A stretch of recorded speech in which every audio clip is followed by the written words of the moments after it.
Here we are at a typical raised bed in a school garden. These are beds that are often really subject to the climate, the sun, and the wind, and this can really affect the quality of the soil. This can make the soil get really dried out, particularly in the winter when we're not watering as much. So today we're going to talk to you about how to take care of this soil throughout the winter so that it really stays alive. It needs to be alive for the spring, not dried out. To prepare your bed for the winter months, first loosen the soil so that the water can reach down full heart.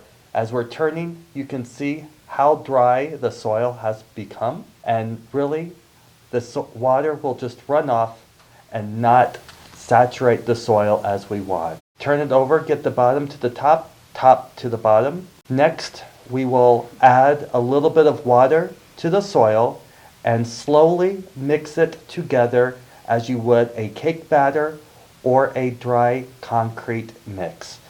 As we're turning, you can see the large clumps of dry soil and the water pooling and running off.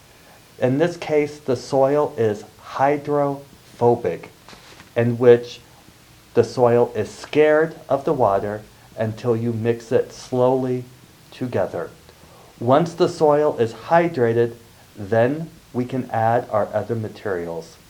And this will help to invigorate, but also to keep our beneficial fungi, bacteria, and other microorganisms needed to make our plants healthy. And did you know that in just a teaspoon of active soil, you can find over 1 million bacteria and fungi living?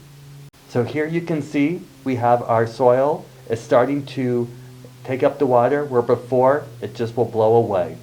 In order to get healthy soil, we need to add different organic materials and nutrients to the soil. Spent coffee grounds is a great source of nitrogen. We need to put it in the fall so it allows time to decompose and cool down. Another thing you can add is vermicompost, which is worm castings or worm poop. In addition, we can add compost, heat-treated manures, and banana or orange peels for potassium. When adding compost and other materials to your garden, evenly distribute the compost throughout the garden bed and incorporate it well with the soil.